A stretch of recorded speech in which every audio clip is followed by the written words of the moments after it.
এই সিনেমাটি ইন্দোনেশিয়ার বিখ্যাত লোককাহিনী মঙ্গুই টাওয়ারের কিংবদন্তি অবলম্বনে নির্মিত। মুক্তি পাওয়ার সাথে সাথেই এটি দক্ষিণ পূর্ব এশিয়ার ভৌতিক সিনেমার তালিকায় ১ নম্বরে উঠে আসে। তাই বলছি, তাড়াতাড়ি তোমার সেই ভয় পেতে ভালোবাসা বন্ধুটিকে নিয়ে বসে পড়ো, কারণ গল্পটা শুরু হচ্ছে এখনই। গল্পটা আমাদের নিয়ে যায় বিংশ শতাব্দীর ৯০-এর দশকে। সেই সময় ইন্দোনেশিয়ায় দেখা দেয় একদল ভয়ঙ্কর ট্যাটু করা দুষ্কৃতিকারী। তারা ছিল অত্যন্ত নিষ্ঠুর, প্রায় অতিপ্রাকৃত শক্তির অধিকারী, আর তারা মানুষের রক্ত খেয়ে বেঁচে থাকত। তাদের যেখানেই যাওয়া সেখানেই লাশ পড়ে থাকত। শেষ পর্যন্ত গ্রামের মানুষরা আর সহ্য করতে না পেরে একদিন বন্দুক হাতে নিয়ে বেরিয়ে পড়ে। জঙ্গলের ভেতরে তারা একদল রক্তখেকো দস্যুকে ঘিরে ফেলে। সংঘর্ষে ভয়ানক লড়াইয়ের পর দস্যুদের প্রধানকে তারা এক কোপে শিরচ্ছেদ করে ফেলে। কিন্তু মরার আগ মুহূর্তে সেই দস্যু গ্রামের সকলের ওপর এক ভয়ঙ্কর অভিশাপ ছুড়ে দেয়। এই গ্রাম আর কখনো শান্তি দেখবে না। সময় এগিয়ে যায়। ১০ বছর পরের ঘটনা। এক মেয়ে, নাম তার চিয়া, সে তার প্রেমিক শিয়াও শুয়াইকে নিয়ে নিজ গ্রামের পথে ফিরছে মায়ের অন্ত্যেষ্টিক্রিয়ায় যোগ দিতে। কিন্তু গাড়ি থেকে নামতেই আকাশ হঠাৎ কালো মেঘে ঢেকে যায়। অসংখ্য কাক মাথার উপর দিয়ে উড়ে যেতে থাকে। এ যেন এক অশুভ সংকেত। চিয়া তখন গভীর শোকে আচ্ছন্ন, তাই সে ব্যাপারটা তেমন গুরুত্ব দেয় না। কিন্তু যখন সে মায়ের কবর জিয়ারত করে ফিরল, তখন তার নানা হঠাৎ অস্থির হয়ে তাকে চলে যেতে বলল। তিনি বললেন, এই গ্রামে আর এক মুহূর্ত থাকলে তোমার প্রাণ যাবে। চিয়া হতভম্ব হয়ে গেল। সেই তো ৮ বছর বয়সে এই গ্রাম ছেড়ে শহরে চলে গিয়েছিল। সেই থেকে অনেকবার ফোনে জানতে চেয়েছে কেন তাকে গ্রাম থেকে পাঠানো হয়েছিল, কিন্তু কোনো উত্তর সে পায়নি। এখন সে সত্যিটা জানতে চায়, কিন্তু নানা আর কিচ্ছু বলেন না। বরং তিনি গিয়ে গাড়ি আনতে লাগলেন, যেন দ্রুত গ্রাম ছাড়তে পারেন।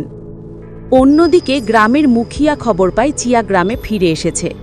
সেই সাথে সাথে গ্রামের সবাইকে জড়ো করে বলে, আজ রাতে যাই শোনো না কেন, দরজা খোলা যাবে না, জানালার পর্দা শক্ত করে টেনে দেবে, একটাও ফাঁক যেন না থাকে, আজ রাতেই বিপদ আসবে। এদিকে চিয়া আর শিয়াও শুয়াই এসবের কিছুই জানে না। তারা মায়ের পুরনো জিনিসপত্র গোছাচ্ছিল। হঠাৎ করেই ওপর থেকে একটা বল গড়িয়ে নিচে পড়ে আসে। দুজনেই চমকে ওঠে। তারা দ্রুত উপরে ওঠে দেখতে কি হচ্ছে। দেখে এক পুতুল দোল খাচ্ছে, যেন নিজে নিজেই নড়ছে। ঠিক তখনই পাশের লোহার বাক্স থেকে ভেতরের দিক থেকে অদ্ভুত শব্দ ভেসে আসে। চিয়া ঠিকই যাচ্ছিল কাছে গিয়ে দেখতে, কিন্তু নানা এসে তাকে থামিয়ে দেয়। তিনি কিছু না বুঝে শুধু বলেন, এখনই চলো। তিনজনই তাড়াতাড়ি বেরোতে চায়, কিন্তু তখন দেখা যায় গাড়ির টায়ার কাটা।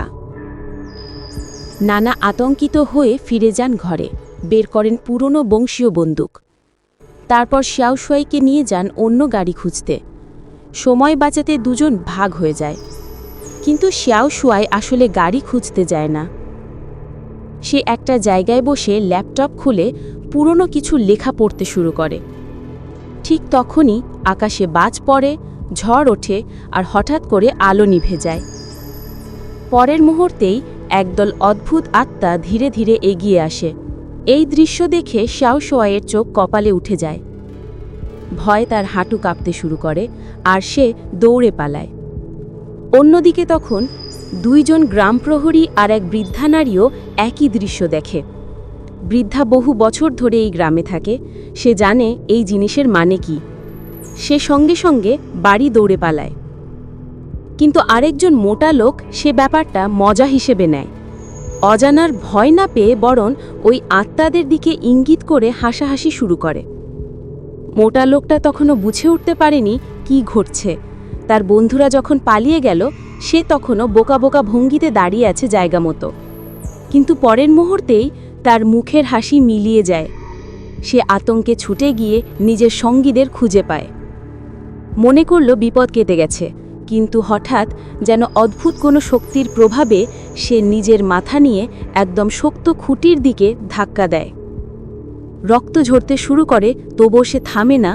মাথা ঠুকতেই থাকে। তার সঙ্গী এই দৃশ্য দেখে মাটিতে বসে পড়ে, পুরো শরীর অবশ হয়ে যায়। এরপর ঠিক সেই সময় এক দুষ্ট আত্মা মন্দিরের সামনে এসে উপস্থিত হয়। পরিণতি একটাই, দুজনই সেখানেই মারা যায়। অন্যদিকে আগে সেই বৃদ্ধা মহিলা দ্রুত বাড়ি ফিরে আসে। সে মেয়েকে আলমারির ভিতর ঠেলে ঢুকিয়ে দেয় আর নিজে বিছানার নিচে লুকায়, আশা করে আত্মা তাকে খুঁজে পাবে না। কিন্তু পরের মুহূর্তেই ঘরের দরজা নিজে থেকেই খুলে যায়। এক অদৃশ্য শক্তি তাকে টেনে বের করে আনে। এ গলা চেপে ধরে, পুরো মানুষটা ভেসে ওঠে মাঝ আকাশে।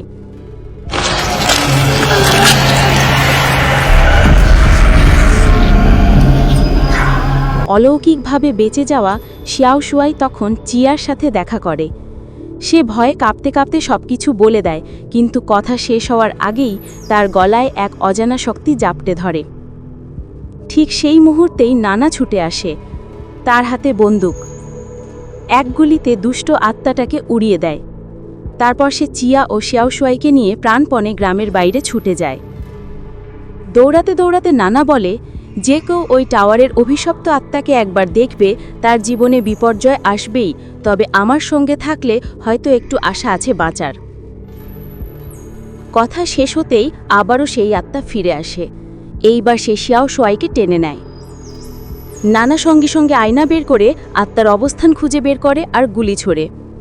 আত্মা ধ্বংস হয়, কিন্তু ভয় এখনও শেষ হয়নি। ভয় কাঁপতে থাকা শিয়াওশুয়াই চিয়াকে টেনে নিয়ে বনের ভেতর পালায়।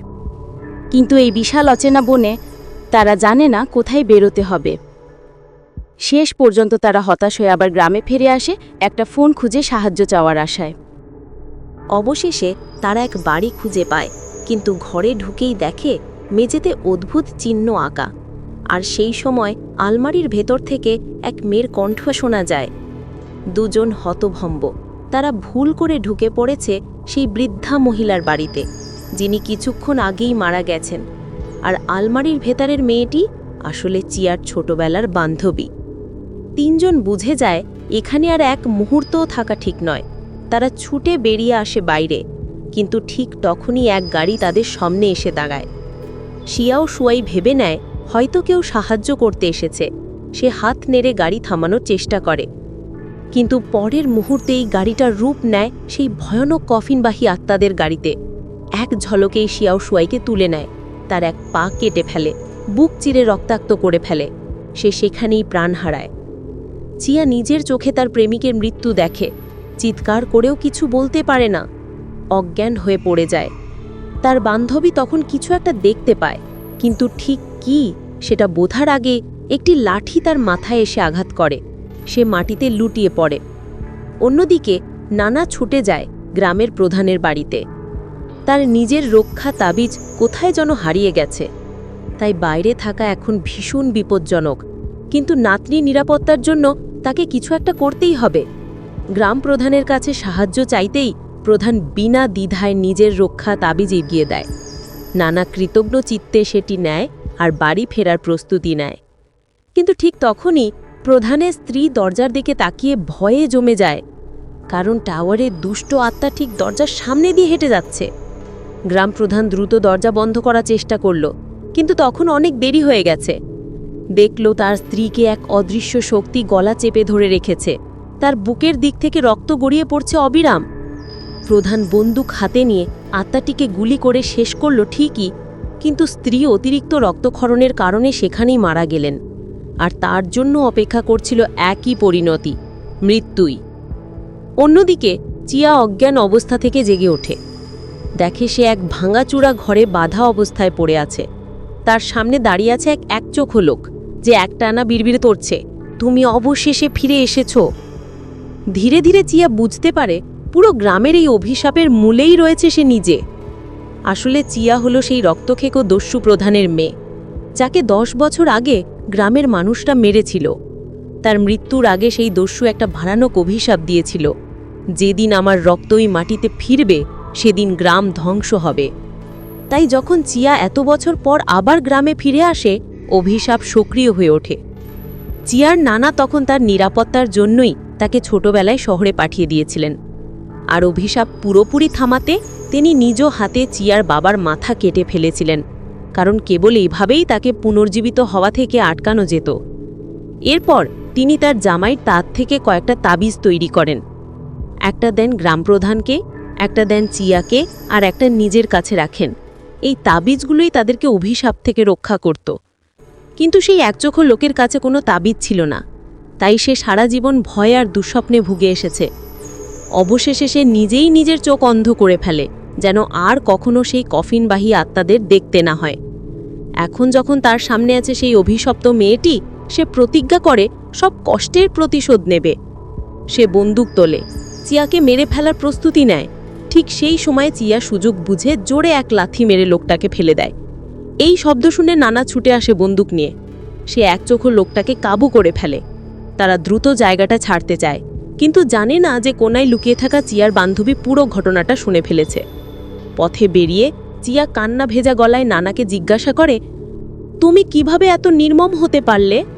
বাবা যতই খারাপ হোক, তাকে হত্যা করা তোমার উচিত হয়নি।